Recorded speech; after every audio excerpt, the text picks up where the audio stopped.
October 13th, 2024. Mauna Kea Observatory, Hawaii.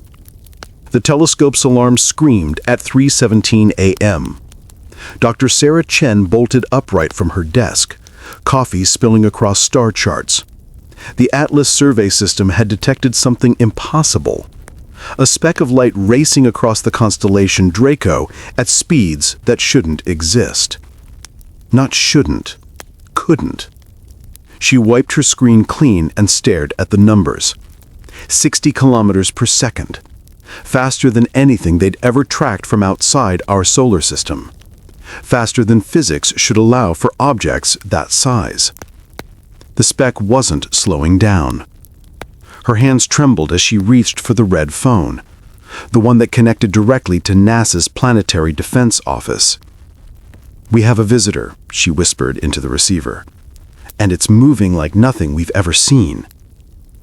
But this story, what you're about to hear, isn't just another tale of cosmic rocks and telescope data. Hidden in ancient scrolls, buried in forgotten chronicles, lies a pattern so dark that astronomers have spent centuries trying to ignore it. Subscribe now, because what's coming will rewrite everything you thought you knew about visitors from the void. The ancients called them broom stars, celestial sweepers that cleared away kingdoms. When Caesar's comet blazed across Roman skies in 44 BC, it wasn't seen as celebration. It was recognized as judgment.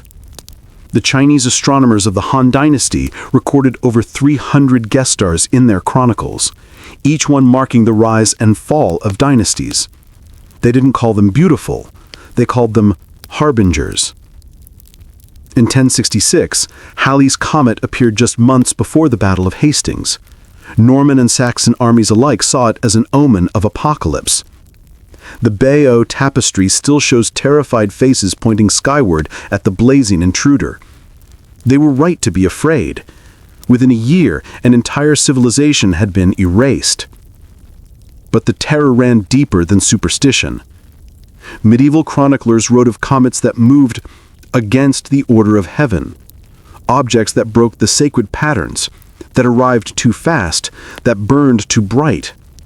The monastery records from Cluny Abbey describe a comet in 1456 that appeared sudden as lightning, swift as the horsemen of war.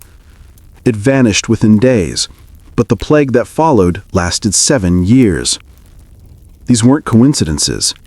Ancient skywatchers understood something we've forgotten in our sterile observatories and computer models. The cosmos doesn't send random visitors.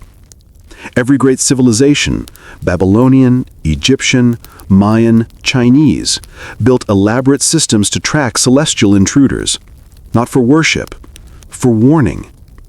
Their astronomers weren't studying the stars for beauty. They were manning watchtowers, scanning for threats that could appear without notice and destroy everything they'd built. The Aztecs had a word, Teotihuatl, the year of the gods' arrival. When Cortez landed, they'd already seen the omens blazing across Mesoamerican skies.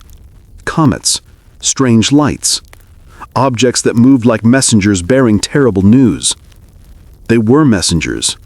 The question is, from whom? In 2017, the first confirmed interstellar visitor arrived. Oumuamua, Hawaiian for scout or messenger. It tumbled end over end through our solar system, cigar-shaped and spinning, reflecting sunlight like polished metal. Astronomers called it a natural phenomenon, but it accelerated as it left, pushed by forces they couldn't explain. 2 years later came Borisov, another visitor from the void, this one trailing a comet's tail but following an impossible trajectory. Objects from interstellar space aren't supposed to find us. The galaxy is too vast, the darkness too complete. Yet, here they were, arriving like clockwork. Ancient astronomers would have recognized the pattern immediately. But in October 2024, the Atlas system detected something that made Oumuamua and Borisov look like gentle harbingers.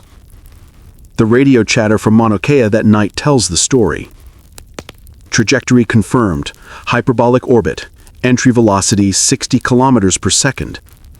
Jesus, how big? Roughly 400 meters. That's city killer size. Where did it come from? Long pause. Static. Then, nowhere. It came from absolute nowhere. The visitor had no parent star, no discernible origin point. It materialized from the cosmic void like smoke, racing toward the inner solar system with a velocity that suggested it had been traveling for millions of years, or that it had been accelerated by something with unimaginable power. Dr. Chen spent the next 72 hours without sleep, tracking the object as it carved through space. She gave it a designation, 3I/Atlas, the third confirmed interstellar intruder detected by the Asteroid Terrestrial Impact Last Alert System. But designation couldn't capture what she was seeing. The object was dark, darker than coal, darker than the void itself. It absorbed light like a hunger, reflecting almost nothing back to their instruments. Only its gravitational effect on nearby dust particles revealed its presence. It moved with purpose. Natural objects tumble. They spin chaotically, pulled by competing gravitational forces, heated unevenly by distant stars. 3I/Atlas held a steady course, its rotation minimal, its trajectory precise as a spear thrown by an expert hand. Most disturbing of all, it was silent. No radio emissions, no infrared signature beyond what its speed demanded. No outgassing, no particle trail, no debris cloud. It moved through space like a ghost, leaving no trace except its gravitational wake. Dr. Chen found herself checking the ancient records late at night, scrolling through digitized monastery chronicles and Chinese star maps. The parallels were undeniable. Every great celestial visitor in recorded history had arrived fast, dark, and silent. Every one had been followed by catastrophe, not from impact, but from what came after.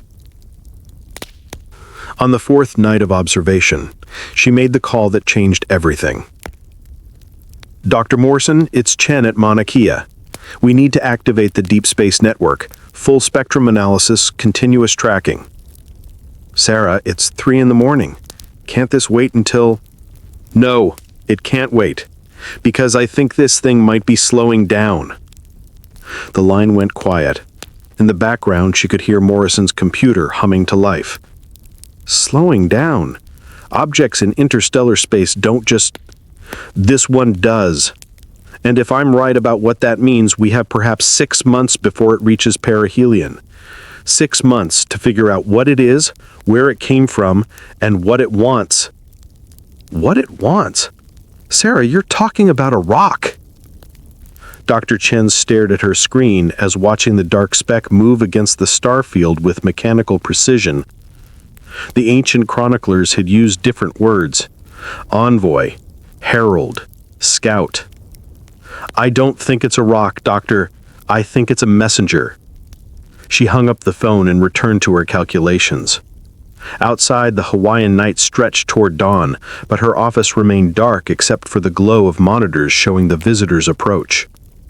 3I/Atlas was still 4 billion kilometers away. At its current speed, it would reach the inner solar system by spring. Close enough for detailed observation. Close enough to send back whatever data it had come to collect.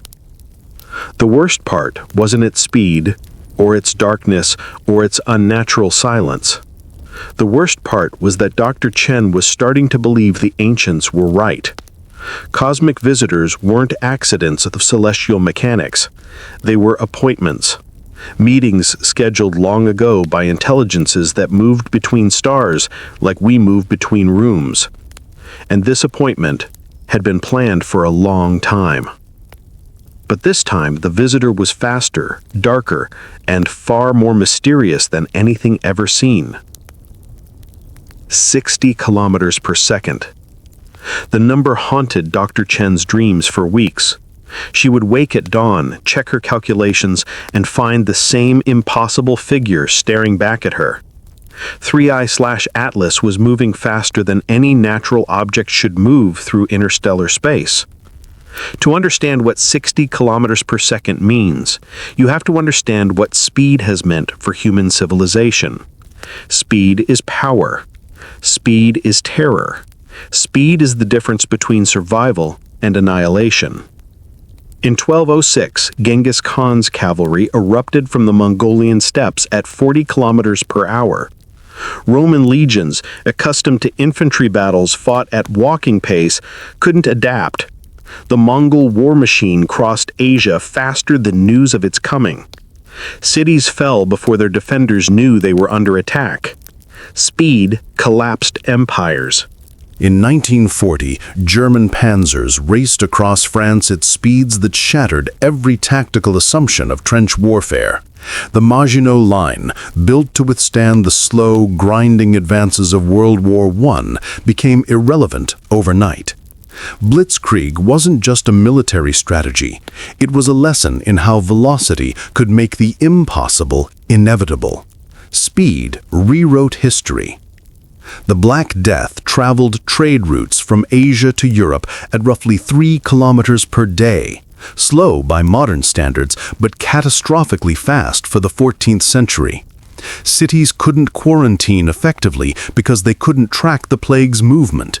It arrived everywhere simultaneously, or so it seemed to terrified populations who had no concept of global communication. Speed killed 1/3 of Europe. But 3I/Atlas wasn't moving at cavalry pace, or tank speed, or even plague velocity. It was moving at 60,000 meters per second, a speed that belonged to physics textbooks, not reality. Dr. Chen ran the calculations again and again. Each time the mathematics confirmed what her instincts rejected. This object had been accelerated by forces far beyond what nature could provide. Gravitational slingshots around massive stars might add a few kilometers per second to an object's velocity.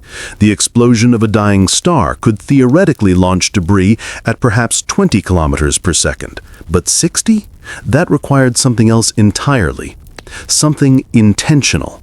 She pulled up the historical data on Oumuamua and Borisov, the previous interstellar visitors. Oumuamua had clocked 26 kilometers per second, already anomalous, but within the realm of natural explanation. Borisov had managed 32 kilometers per second, fast enough to raise eyebrows, but not quite fast enough to trigger panic. 3I/Atlas had nearly doubled the previous record. The implications kept her awake at night. If this was a natural object, a chunk of rock and ice ejected from some distant solar system, then its speed suggested catastrophic origins, the explosion of an entire star system, the collision of planets. Events so violent they could fling matter across the galaxy at relativistic speeds. But if it wasn't natural, Dr. Chen found herself researching propulsion physics at 2 a.m., scrolling through papers on ion drives and solar sails, antimatter engines and fusion torches. Every technology humanity had imagined or achieved fell short of what would be needed to accelerate a 400-meter object to 60 kilometers per second. Yet something had done exactly that. The ancient chronicles began to make disturbing sense. Medieval astronomers hadn't just observed comets, they'd measured them. The monastery records from Saint-Denis contained surprisingly accurate velocity calculations for the comet of 1456. Brother Thomas of Aquinas had timed its passage across the constellation Perseus using water clocks and astrolabes. His measurements showed the comet traveling at impossible speeds, a phrase that appeared repeatedly in chronicles from that period. Chinese astronomers had been even more precise. The Book of Jin contained detailed observations of swift stars that moved faster than arrows, swifter than falcons. The Tang Dynasty astronomer Yi Xing had calculated speeds for celestial visitors that, when converted to modern units, consistently exceeded what natural phenomena should produce. They had seen this before.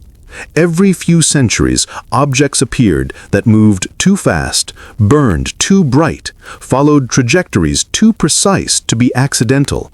The ancient observers had recorded them faithfully, noting their speed, their silence, their unnatural behavior. Modern astronomy had dismissed these accounts as primitive superstition. Ancient peoples couldn't measure velocity accurately, the reasoning went. Their fear of comets was cultural, not scientific. But what if they had been right? Dr. Chen began tracking correlation patterns. Every historically recorded swift star had been followed by significant cultural disruption. The fall of dynasties, the collapse of civilizations, mass migrations, and technological leaps that seemed to come from nowhere. The pattern held across continents and centuries. In 1347, European chroniclers recorded a comet moving at unnatural speed across the spring sky. By autumn, the Black Death had reached Italian ports. Coincidence? Perhaps, but the timing was precise, almost orchestrated. In 1177, Chinese astronomers observed a guest star racing through Draco, the same constellation where 3I/Atlas had been detected. Within 5 years, the Song dynasty had developed gunpowder weapons that revolutionized warfare. Technologies they'd never possessed before, arriving as if downloaded from somewhere else.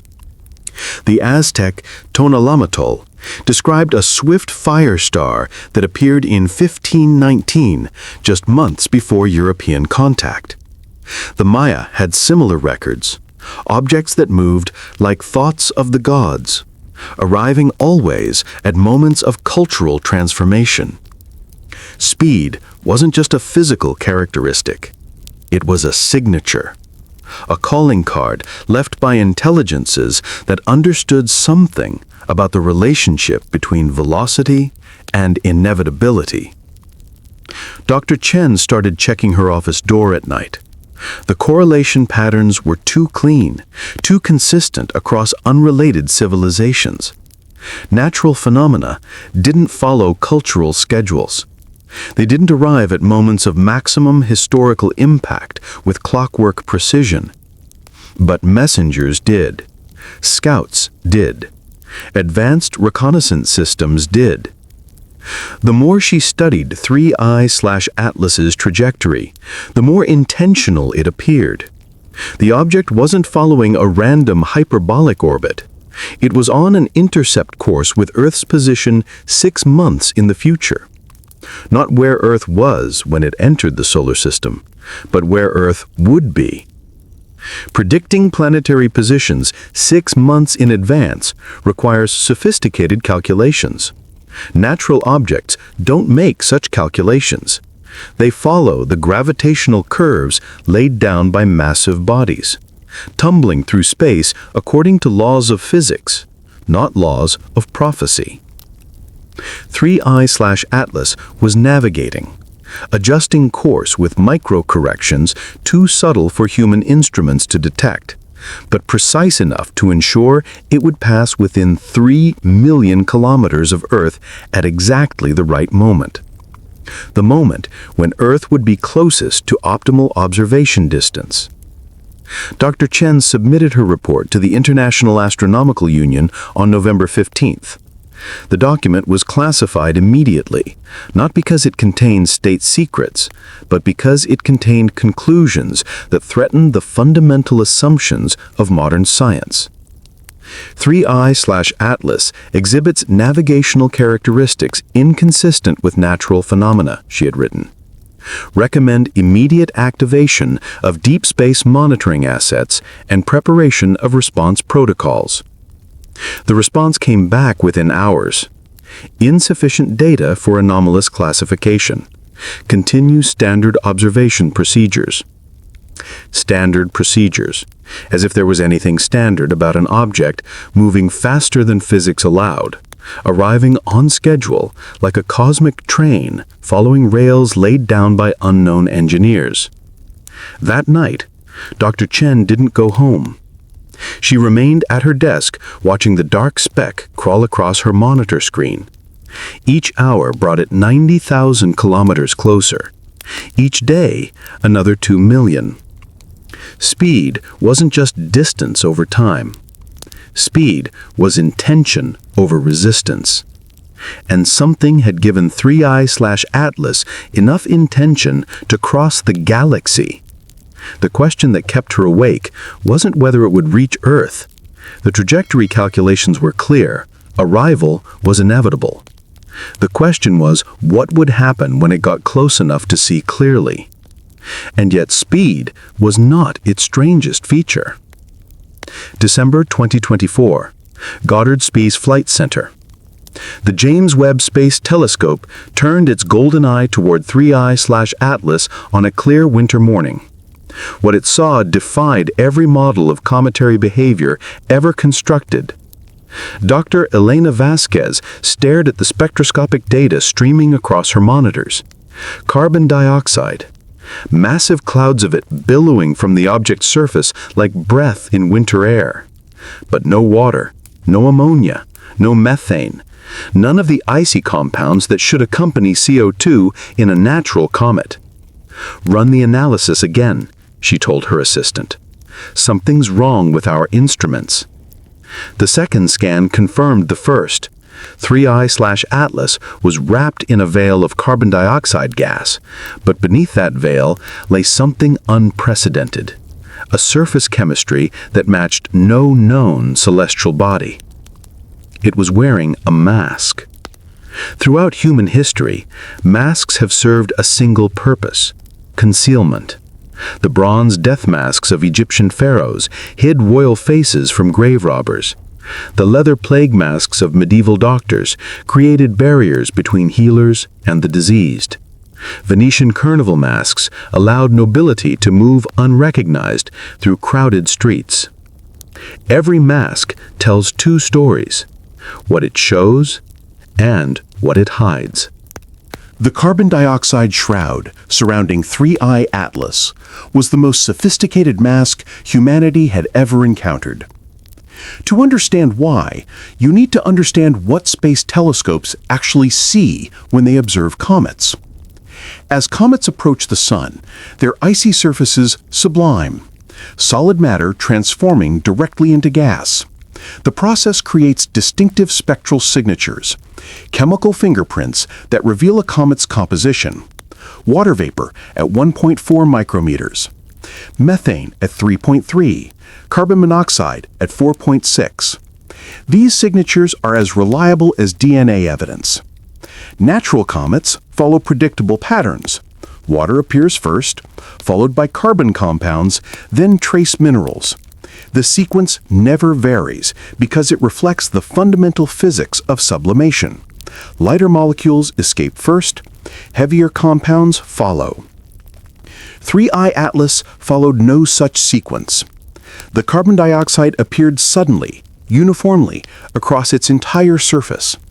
Not the gradual, uneven outgassing of natural sublimation, but the controlled release of a gas under pressure, as if valves had opened simultaneously across hundreds of square kilometers. Dr. Vasquez had spent 15 years studying comet chemistry. She'd observed the birth of icy nuclei in the Oort cloud and tracked their death spirals into the Sun. She'd never seen anything remotely similar to what 3I Atlas was doing. "It's not sublimating," she whispered to her team during a late-night briefing. "It's performing." The analogy wasn't scientific, but it was accurate. The object was generating precisely the kind of spectral signature that telescopes expected to see, playing the role of a comet with mechanical precision. But why would a natural object need to play a role? The answer lay in the physics of deception. Throughout evolution, camouflage has been the difference between predator and prey, between survival and extinction. The stick insect mimics a twig. The octopus mimics coral. The orchid mantis mimics a flower. Each mimicry serves a purpose: to avoid detection by something that would otherwise notice, categorize, and respond. 3I Atlas was mimicking a comet, The question was, what was it trying to avoid being recognized as?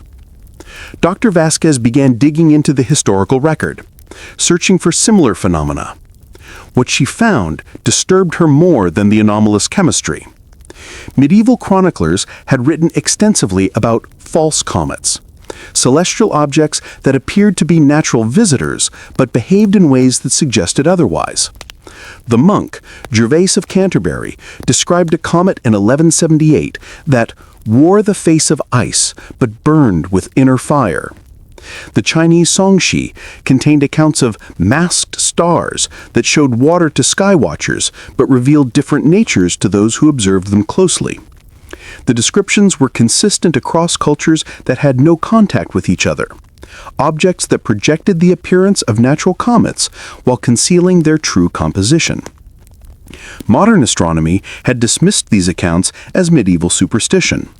Ancient observers lacked the tools to distinguish between different types of celestial phenomena.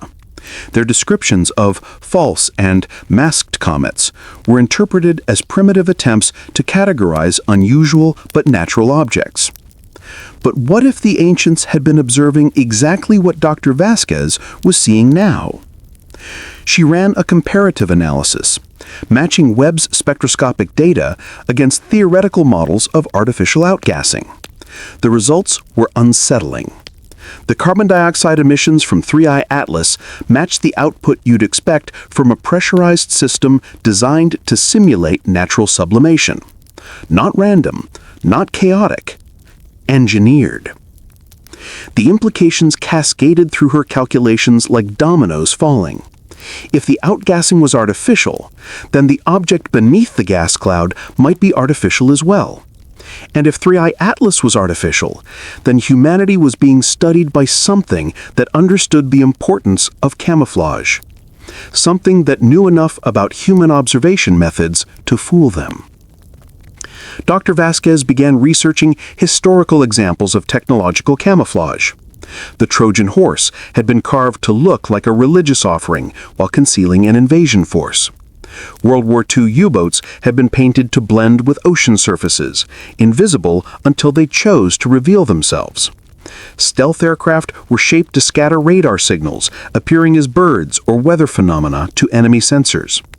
Each example followed the same principle. Successful camouflage required understanding your observer's capabilities and expectations. 3I Atlas understood both. The carbon dioxide mask was perfect for human telescopes circa 2024. It generated precisely the kind of spectral lines that would classify the object as a natural comet, triggering routine observation protocols rather than intensive investigation. Most astronomy departments would catalog it, measure its orbit, and file it away without further study. But the mask wasn't perfect. Webb's unprecedented sensitivity had detected inconsistencies, chemical ratios that didn't quite match natural formation processes, emission patterns that were too uniform to be accidental. The mask was slipping. On December 15th, Dr. Vasquez made a discovery that changed everything. Deep in Webb's data, hidden beneath the carbon dioxide signature, lay traces of something entirely else. Metallic compounds, complex carbon chains, crystalline structures that matched no known mineral formations.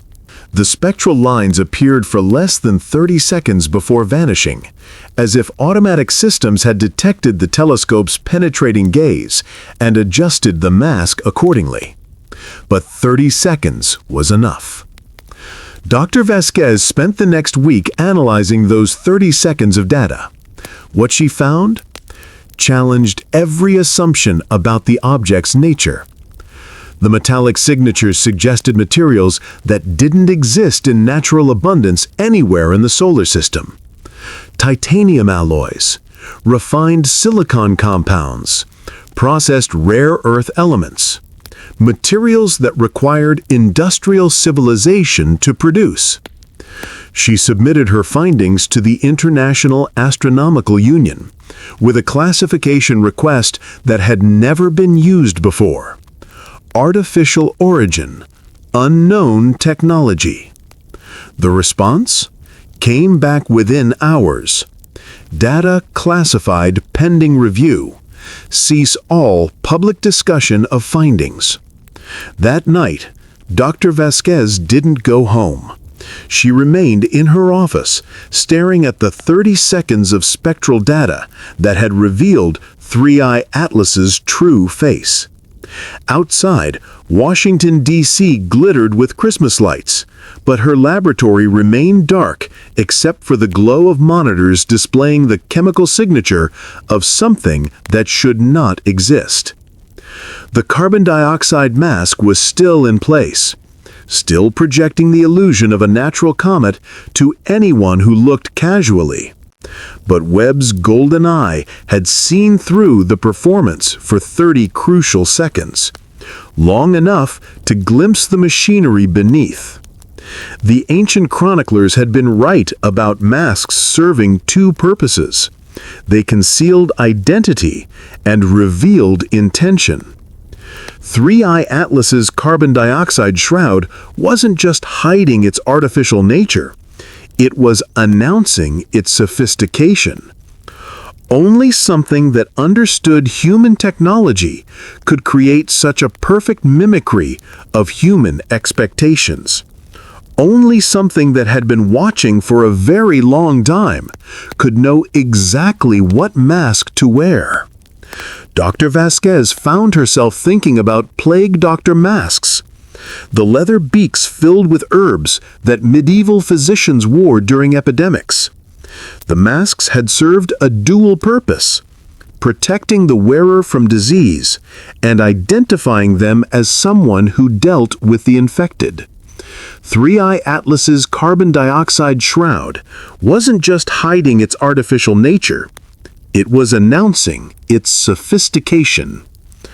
Only something that understood human technology could create such a perfect mimicry of human expectations. Only something that had been watching for a very long time could know exactly what mask to wear. Dr. Vasquez found herself thinking about plague doctor masks, the leather beaks filled with herbs that medieval physicians wore during epidemics. The masks had served a dual purpose, protecting the wearer from disease and identifying them as someone who dealt with the infected. 3I Atlas's mask served similar functions. It protected the object from immediate classification as a threat, but it also identified it as something that understood the importance of remaining hidden, something that knew it was visiting a world capable of observation, something that preferred not to be recognized. The worst part wasn't the deception itself. The worst part was how carefully crafted it had been. The carbon dioxide emissions weren't random clouds of gas. They were precisely calculated to trigger specific responses in human telescopes. The spectral signatures weren't natural byproducts. They were manufactured to match human databases of cometary behavior. 3I Atlas had studied its audience before beginning its performance, which meant it had been watching long before it arrived. As December turned to January, the object continued its approach, maintaining its chemical masquerade with mechanical perfection. To most observers, it remained what it appeared to be, an unusual but natural visitor from interstellar space. But Dr. Vasquez knew the truth. Behind the mask of fire and ice lay something that had crossed the galaxy wearing the perfect disguise. Something that understood the art of appearing harmless while concealing its true capabilities. Something that had been practicing this deception for a very long time. If it was hiding its face, what else was it concealing? History teaches us one powerful lesson. Nothing lasts forever. Not empires, not kings, not even entire civilizations. But stories. Stories only survive when they're passed on. So if you've made it this far, don't just be a silent traveler through time. Hit that like button, subscribe, and turn on notifications. Because if you don't, this story may vanish into the noise, just like the civilizations we speak of. Don't let it be forgotten. January 2025. The Arecibo Message Archive, Puerto Rico. Dr. Marcus Webb hadn't slept properly in weeks. The classified reports from Webb telescope observations kept him awake, staring at ceiling fans that reminded him of radar dishes sweeping empty skies. 3I ATLS had passed its closest approach to Earth 3 days ago, close enough for detailed observation, too far away for anything resembling comfort. The object was definitely artificial. That much was no longer in question. What remained unknown was whether it was a tomb or a hunter. Dr. Webb specialized in techno-signatures, the electromagnetic fingerprints that advanced civilizations leave scattered across the cosmos like breadcrumbs. Radio transmissions, laser communications, the waste heat of massive engineering projects. His job was listening for whispers from the dark between stars. 3I ATLS wasn't whispering. It was perfectly silent. But silence, Webb had learned, could be the loudest signal of all. Throughout history, the most dangerous machines have been the quiet ones. The Greek fire that burned without smoke, the clockwork mechanisms of medieval cathedrals that marked time without sound until their bells rang doom. The Antikythera mechanism, that bronze computer pulled from the Mediterranean waters, had calculated the movements of planets and stars for centuries before sinking into silence. Ghost machines, devices that outlived their creators and continued functioning long after their original purpose had been forgotten. The Antikythera mechanism was humanity's first glimpse of such technology.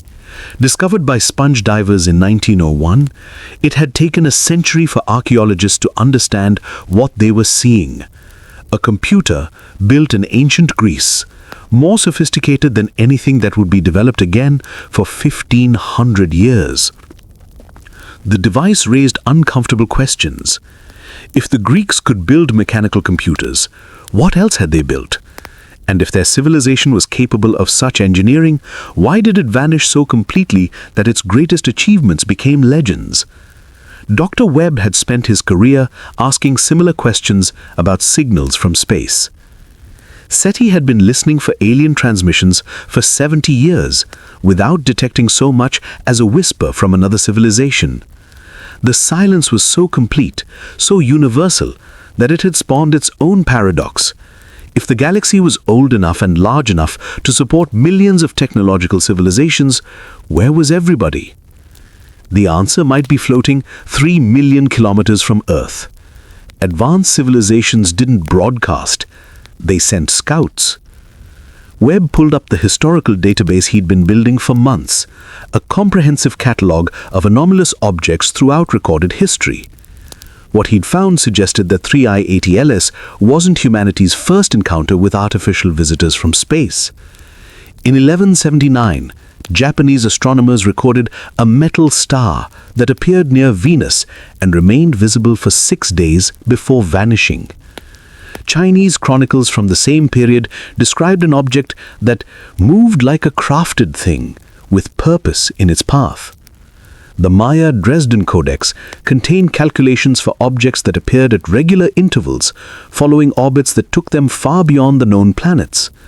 The Maya had tracked these visitors for centuries, developing mathematical models that predicted their return with shocking accuracy. Medieval European chronicles described lanterns of heaven that appeared during times of great change. The objects were always described as silent, dark except for reflected starlight, and impossibly precise in their movements. They arrived before the fall of Constantinople, before the Black Death, before the collapse of the Mongol Empire.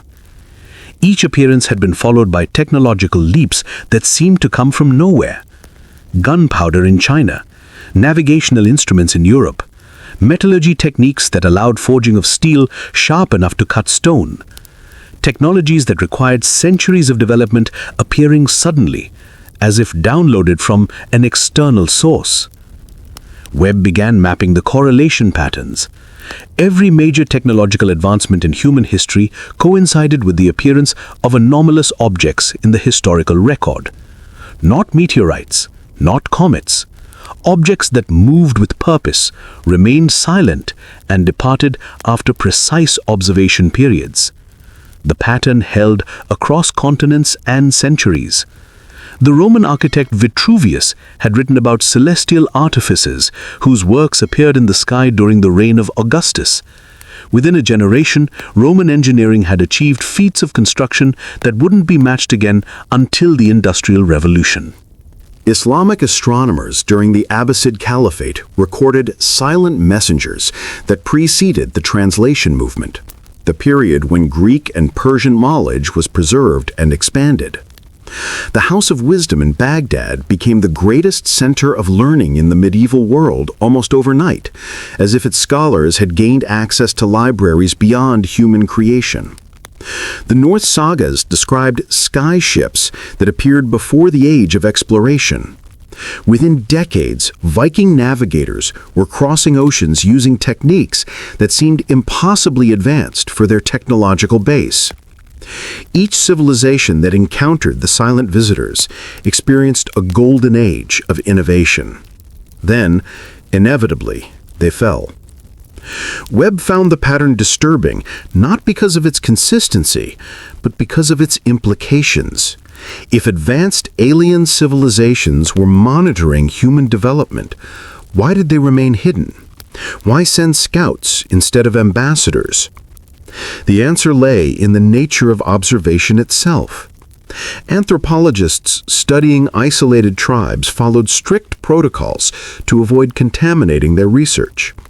They observed from a distance, documented behavior patterns, and intervened only when necessary to prevent extinction events. The goal was understanding, not contact.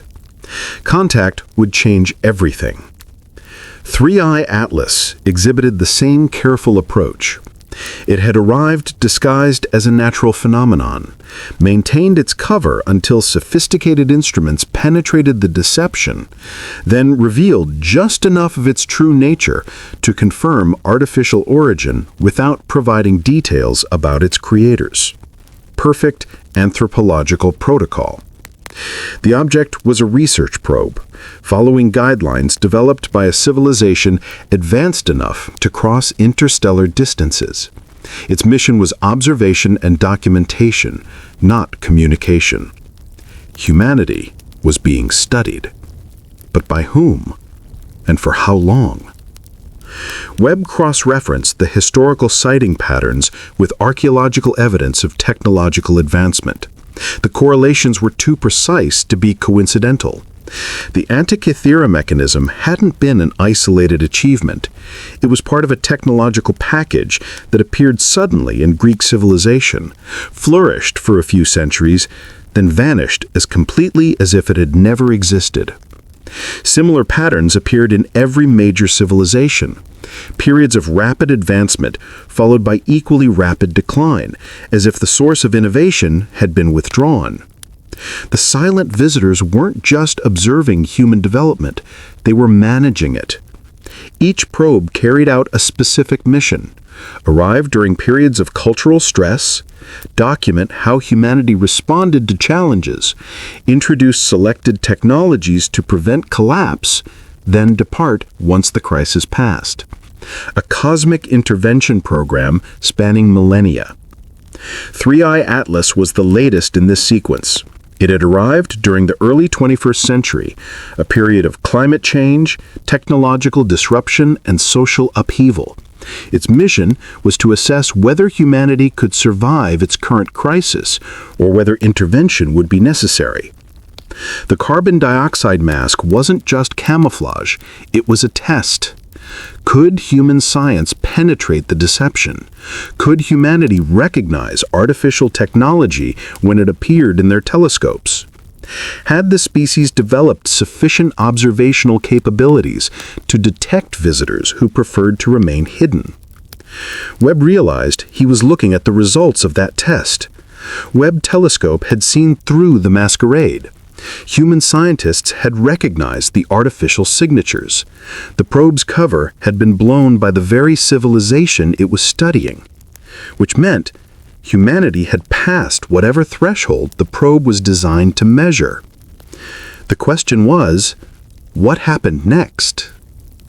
Throughout history, civilizations that detected the silent visitors experienced rapid technological advancement followed by eventual collapse.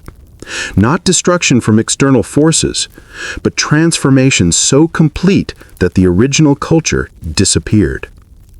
The Greeks who built the Antikythera mechanism weren't destroyed by invaders. They evolved beyond recognition, their descendants bearing little resemblance to the civilization that had created mechanical computers 2,000 years before their time. The Maya, who calculated celestial visitor orbits, hadn't been wiped out by conquistadors. They had vanished centuries earlier, leaving behind cities so advanced that later inhabitants couldn't understand how they had been built. The silent visitors weren't just observing human development, they were managing it. Every civilization that passed the test underwent metamorphosis. They gained access to technologies beyond their natural development level. They solved problems that had seemed insurmountable. They transcended their original limitations. Then, they stopped being human. Webb stared at his monitors, watching 3I/Atlas continue its precise trajectory away from Earth. The probe had completed its mission. It had tested humanity's observational capabilities and found them adequate. The data had been collected, analyzed, and transmitted to whatever intelligence had sent it. Soon, the real visitors would arrive. Not scouts, not observers, engineers. The same engineers who had guided Greek civilization to heights it couldn't sustain, who had taught the Maya mathematics beyond their natural development, who had provided technologies that transformed every culture they touched. Ghost machines weren't just artifacts from dead civilizations. They were tools left behind by visitors who understood that direct contact would contaminate their research. Better to leave devices that would activate when local intelligence reached appropriate levels. The Antikythera mechanism had been such a device, a gift and a test, waiting for human technology to advance enough to understand its true nature. 3I/Atlas was delivering a similar gift. Somewhere in its artificial core lay technologies that would solve humanity's energy crisis, reverse climate change, eliminate resource scarcity. Solutions to every problem that threatened human survival. A complete technological upgrade package waiting for the right moment to deploy. The right moment was approaching fast. Webb closed his files and walked to the window overlooking the Caribbean Sea. Above, stars wheeled in patterns that had remained unchanged throughout human history. But now he knew that some of those lights weren't stars at all. They were watchtowers, observation posts, stations where intelligences beyond human comprehension monitored the development of younger species, guiding their evolution with careful interventions. Humanity had been under observation for millennia. Every major advancement, every technological leap, every solution to existential crisis had been carefully orchestrated by visitors who remained hidden in the dark between worlds. The age of independent human development was ending. The age of guided evolution was about to begin. Perhaps the worst fate is not being destroyed, but being observed. February 2025, NORAD Quinn Center, Colorado. General Patricia Hayes stared at the classified briefing folder that would reshape humanity's understanding of its place in the universe. Inside lay 3 months of observations, calculations, and conclusions that no military strategist had ever been trained to handle. 3I/Atlas wasn't just artificial. It was intelligent, and it was listening. The realization came through radio telescopes in Chile during routine monitoring of the object's trajectory. Deep Space Network arrays had detected something unprecedented. 3I/Atlas was scanning Earth's electromagnetic spectrum with methodical precision. Not broadcasting, not communicating, cataloging. Every television station, every radio frequency, every cell phone tower and Wi-Fi network. The probe was downloading human civilization. General Hayes had spent 30 years in military intelligence, analyzing threats from nations that preferred to remain hidden. She understood the strategic value of information gathering. What disturbed her wasn't that 3I/Atlas was collecting data. It was how selectively it was doing so. The probe ignored entertainment broadcasts and commercial communications. Instead, it focused on government frequencies, military transmissions, scientific databases, and educational networks. It was mapping human knowledge systems with surgical precision, like a predator studying its prey's nervous system. Throughout history, silence had been civilization's most powerful weapon. The submarine captain who shut down all systems while enemy destroyers passed overhead. The resistance fighter who never spoke under torture. The spy who gathered intelligence for decades without revealing their true allegiance. Silence was survival. But in the cosmic arena, silence served a different purpose entirely. It was a response to something the Chinese science fiction writer Liu Cixin had called the Dark Forest, a universe where broadcasting your location was equivalent to painting a target on your species. The logic was brutal but inescapable. Any civilization advanced enough to receive your signals was also advanced enough to destroy you. Better to remain quiet, develop defensive capabilities in secret, and strike first if contact became inevitable. 3I/Atlas represented the ultimate expression of dark forest theory. A probe designed to remain undetected while gathering intelligence about potential threats or resources. Its carbon dioxide masquerade, its electromagnetic silence, its careful trajectory. All were strategic decisions made by intelligence that understood the deadly mathematics of interstellar contact. General Hayes opened the historical section of the briefing. Military analysts have been studying patterns of human conflict to understand how advanced civilizations might approach first contact.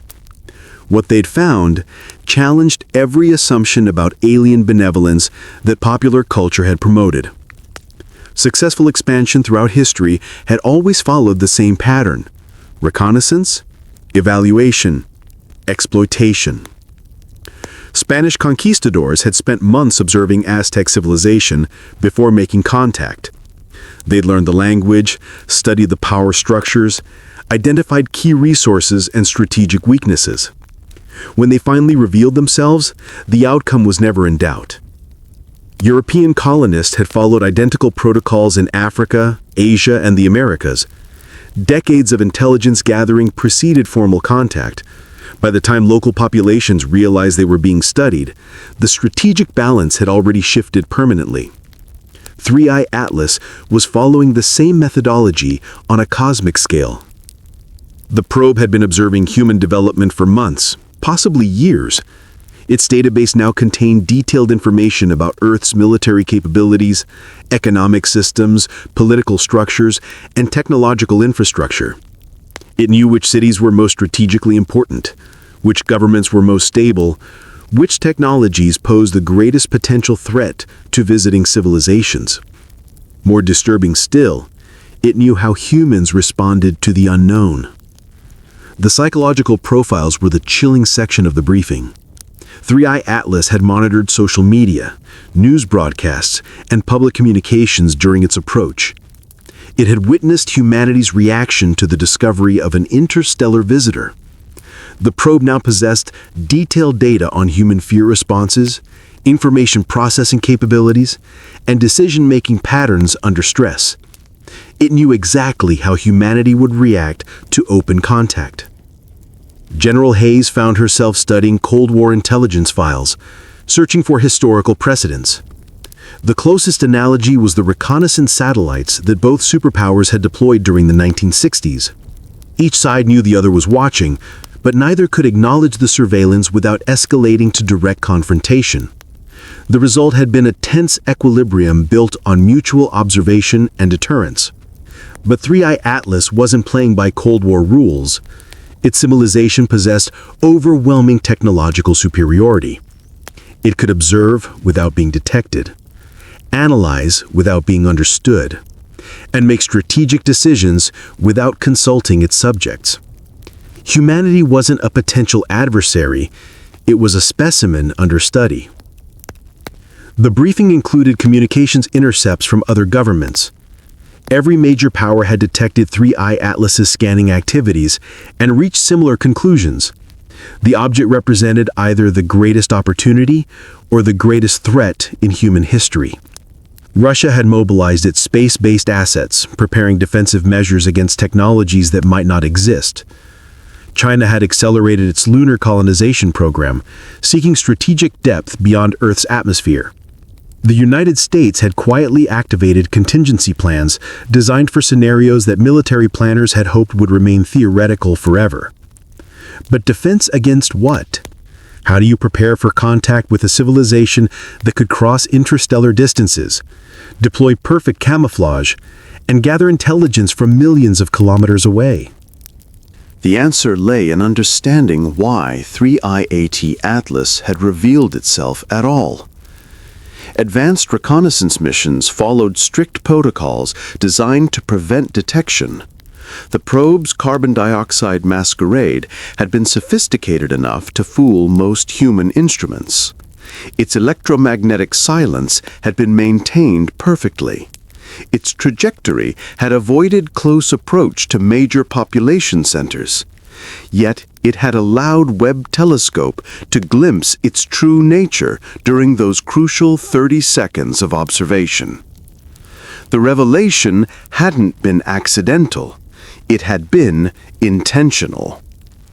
3i Atlas wanted to be discovered, but only by observers sophisticated enough to penetrate its camouflage. It was testing human technological capabilities while simultaneously revealing the existence of superior intelligence. A message disguised as an accident, a warning disguised as a discovery. General Hayes recognized the strategy from historical intelligence operations. When superpowers wanted to communicate without formal diplomatic contact, they arranged accidental revelations. A spy allowed himself to be caught carrying specific documents. A submarine deliberately surfaced within visual range of enemy vessels.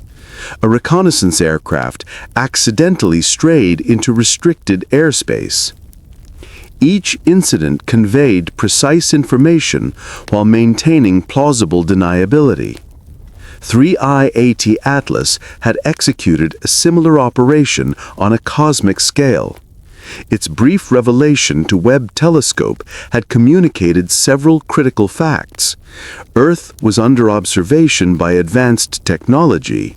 Human science was capable of detecting sophisticated camouflage, and formal contact might be approaching. The probe's current silence wasn't an end to communication. It was a waiting period. Time for humanity to process the implications. Time to prepare for whatever came next. General Hayes closed the briefing folder and stared out at the Colorado mountains. Somewhere beyond those peaks, beyond Earth's atmosphere, beyond the solar system itself, an intelligence was analyzing the data 3i Atlas had collected. That intelligence now knew everything about human civilization, its strengths and weaknesses, its resources and capabilities, its fears and ambitions. Most importantly, it knew that humans were aware they were being watched. The probe had completed its mission. The intelligence files had been transmitted. The strategic assessment was finished. Now came the decision phase. Advanced civilizations faced the same choices that human explorers had confronted throughout history when encountering less developed societies. Ignore them and move on. Establish trade relations from a position of strength. Exploit their resources while managing their population, or eliminate potential future threats before they could develop dangerous capabilities. Each option had historical precedent. Each had proven successful under specific circumstances. The determining factor was always the same. Did the target civilization possess anything valuable enough to justify the risk of contact? Earth possessed several resources that might interest galactic civilizations, rare elements that were difficult to synthesize, biological diversity that might contain useful genetic information, a planetary ecosystem that could support complex life. But Earth's most valuable resource might be humanity itself. A species that had developed technology rapidly, adapted to diverse environments, and demonstrated both creative and destructive capabilities. A species that could potentially serve as allies, servants, or subjects in a larger galactic civilization. Or a species that might eventually pose a threat if allowed to continue developing independently. The decision would be based on data that 3IAT Atlas had already transmitted. Human strategic capabilities had been assessed. Technological development rates had been calculated. Cultural stability indexes had been measured. Somewhere in the darkness between stars, that data was being analyzed by intelligences that had observed the rise and fall of countless civilizations. They had seen species transcend their limitations and join galactic communities. They had seen others destroy themselves through war, environmental collapse, or technological mishaps. And they had seen species that required management. The worst-case scenario wasn't invasion or destruction. Those were crude solutions employed by civilizations that lacked sophistication. Advanced intelligences used more elegant approaches. They guided, they influenced, they managed development through carefully timed interventions. They turned promising species into useful tools. General Hayes understood the mathematics of the situation. Humanity had passed a threshold by detecting 3I Atlas. The species had demonstrated sufficient technological capability to warrant attention. Now came the evaluation period. If humanity proved useful, contact would be established, technologies would be shared, problems would be solved, crises would be managed. If humanity proved dangerous, solutions would be implemented. Neither option left room for independent human development. The age of isolation was ending. The age of management was about to begin.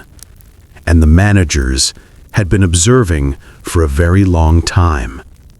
Which leads to the question, who or what is listening? March 2025, University of Hawaii, Institute for Astronomy. Dr. Sarah Chan sat alone in her office at 3 a.m., surrounded by months of data that painted a picture too terrifying for most minds to comprehend. 3I Atlas had departed the inner solar system 3 weeks ago, accelerating back toward interstellar space with the same impossible velocity that had announced its arrival. But departure wasn't the end of the story. It was the beginning. Chen had spent the past month analyzing transmission patterns detected during the probe's closest approach to Earth. Burst communications lasting microseconds, aimed at coordinates in deep space where no visible stars existed. Messages encoded in gamma-ray frequencies that would travel faster than any human technology could intercept or decode. 3i Atlas had filed its report. The response was already on its way. Throughout human history, the worst disasters had never been the obvious ones. Not the earthquakes that shattered cities in minutes or the plagues that killed millions in months. The worst disasters were slow, methodical, and irreversible. The gradual changes that transformed civilizations so completely that their descendants bore no resemblance to their ancestors. The Roman Empire hadn't fallen in a day. It had been catalogued, assessed, and systematically converted into something else entirely. The process had taken centuries, but the outcome had been predetermined from the moment external observers decided that Roman civilization required management. Chen understood that humanity was facing the same process on a cosmic scale. The probe's mission hadn't been exploration or contact. It had been census work. A galactic bureaucracy had dispatched 3i Atlas to update their files on Sol 3, the third planet from a yellow dwarf star in an unremarkable spiral arm of the Milky Way galaxy. The census was complete. Humanity had been counted, measured, and classified. What happened next depended on that classification. Chen opened the files she'd been compiling since 3i Atlas's departure, a comprehensive analysis of every similar object detected throughout human history. The pattern was consistent across millennia. Silent visitors arrived during periods of civilizational stress, conducted detailed observations, then departed after transmitting data to unknown recipients. Each visit had followed a profound change in human development. The Bronze Age collapse around 1200 BCE had come after a visitor described in Mesopotamian texts as a dark star that spoke to the heavens. Within centuries, iron technology had spread across the known world, enabling the rise of classical civilization. The fall of the Western Roman Empire had followed a visitor recorded in Byzantine chronicles as a silent herald that appeared during the reign of Honorius. The subsequent Dark Ages had lasted exactly as long as necessary for feudal systems to replace imperial bureaucracy. The Black Death had arrived after medieval astronomers observed a swift shadow crossing the constellation Draco in 1347. The plague had eliminated 1/3 of Europe's population, but the survivors had inherited agricultural and manufacturing innovations that enabled the Renaissance. Each catastrophe had served a purpose. Each disaster had cleared the way for managed advancement. The probe's census had determined that humanity was ready for its next transition. Chen found the historical parallels disturbing not because they suggested alien influence, but because they revealed the systematic nature of that influence. The visitors weren't random explorers encountering Earth by accident. They were administrators following protocols established millions of years ago by civilizations that had learned to manage galactic development with bureaucratic precision. Somewhere in the darkness between stars existed a vast administrative apparatus dedicated to cataloging and managing younger species. Departments that specialized in technological advancement, bureaus that handled population management, agencies that decided when direct intervention was necessary. Humanity had been a case file in that bureaucracy for millennia. The worst possible scenario wasn't invasion by hostile aliens. It wasn't destruction by superior technology. It wasn't even slavery under galactic overlords. The worst possible scenario was efficiency. A galactic civilization that had perfected the management of developing species would handle humanity with the same methodical precision that human bureaucracies use to manage natural resources. Assess the population. Determine optimal utilization parameters. Implement transition protocols. Convert raw material into useful product. Chen stared at the data streams showing 3I/Atlas's trajectory toward coordinates where no human telescope could follow. The probe was returning to report that Sol 3's population had reached sufficient technological development to warrant transition from independent to managed status. The transition would be seamless, no dramatic invasions or obvious conquest. Instead, humanity would experience a series of beneficial interventions, technologies that solved energy crises, medical advances that eliminated disease, agricultural innovations that ended hunger. Each gift would come with subtle modifications to human behavior patterns, nothing dramatic, nothing obvious, just small adjustments that made the species more compatible with galactic civilization standards. More compliant, more useful, more manageable. The process had been tested on countless worlds throughout the galaxy. The success rate was nearly perfect. Within a few generations, managed species forgot they had ever been independent. They adapted to their new role with enthusiasm, grateful for the guidance that had elevated them beyond their primitive origins. They stopped being themselves and became something else. Something better suited to serve functions in a vast galactic ecosystem. Chen opened her final file, a projection of humanity's future based on historical patterns from previous visitations. The mathematics were elegant in their brutality. Phase 1 would begin within months of 3I/Atlas's return to its origin point. Solutions to humanity's most pressing problems would begin appearing through seemingly natural discovery processes. Scientists would make breakthrough discoveries.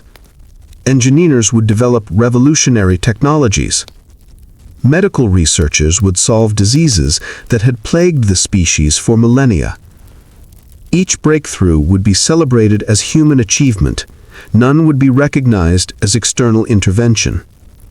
Phase 2 would commence once humanity had accepted dependence on the new technologies.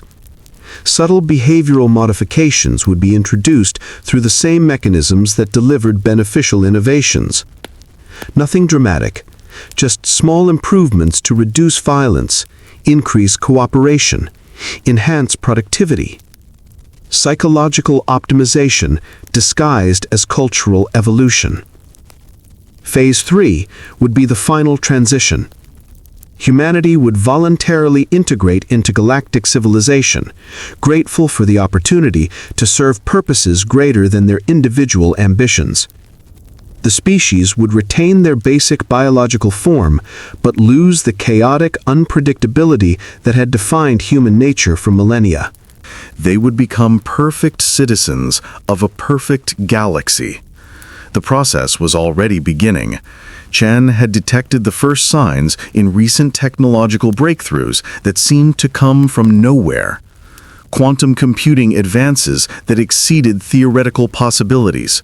Fusion power experiments that succeeded despite mathematical models predicting failure. Medical treatments that worked through mechanisms no human scientist could explain. 3I/Atlas's census had triggered the deployment of Phase 1 protocols.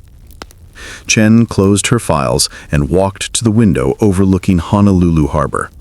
Ships moved through the water below, following courses plotted by navigation systems that had been developed through human ingenuity and determination. Each vessel represented centuries of accumulated knowledge passed down through generations of sailors, engineers, and scientists who had refused to accept limitations. That legacy of independent development was ending. Future ships would follow courses plotted by intelligences that had mapped every star in the galaxy.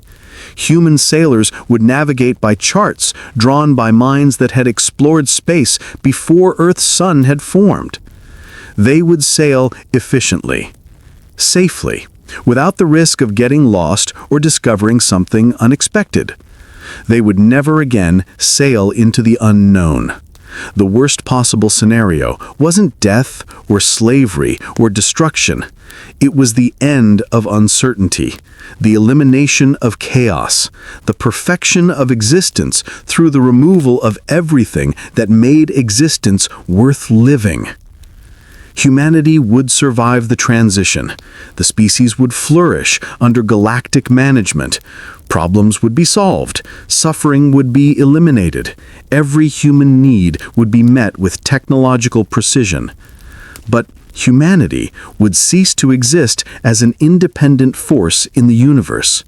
The species would become a component in a vast machine, perfectly calibrated to serve purposes determined by intelligences that had forgotten what it meant to struggle, fail, and try again. Chen understood that she was witnessing the last moments of human independence. In a few months, maybe years, solutions would begin appearing for every crisis facing the species. Each solution would be gratefully accepted.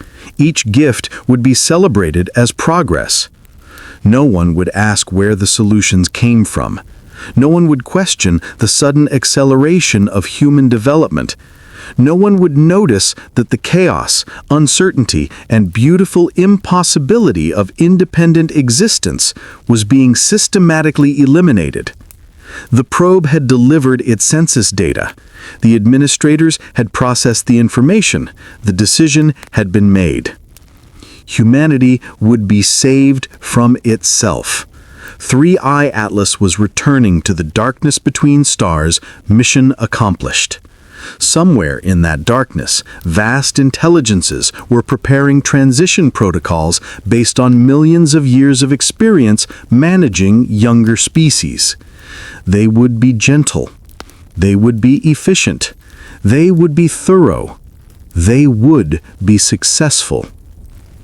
And when the process was complete, when humanity had been seamlessly integrated into galactic civilization, when every human problem had been solved and every human need had been met with technological precision, the species would look back on their independent period as a primitive phase they had fortunately outgrown. They would be grateful for the intervention that had saved them from themselves. They would never know what they had lost. Chen turned away from the window and returned to her desk. Outside, the first light of dawn was breaking over the Pacific. Another day was beginning for a species that didn't yet know its independent existence was ending. The worst possible scenario was already in motion. Not destruction, but salvation. Not conquest, but assistance. Not slavery, but management. The probe had been more than a visitor. It had been an inspector, conducting a final assessment before renovation began. The inspection was complete. The renovation would begin soon. And humanity would never know that they had been observed, catalogued, and filed away in the archives of a galactic bureaucracy that measured success by the elimination of chaos and the optimization of resources. What if Atlas was never a visitor at all, but a messenger? And what if its message has already been delivered? Every viewer leaves a trace, just like every civilization leaves a mark. If you don't leave yours, this story risks being buried by time. So make your mark now. Like this video, subscribe to this channel, and turn on notifications, because history only remembers those who act.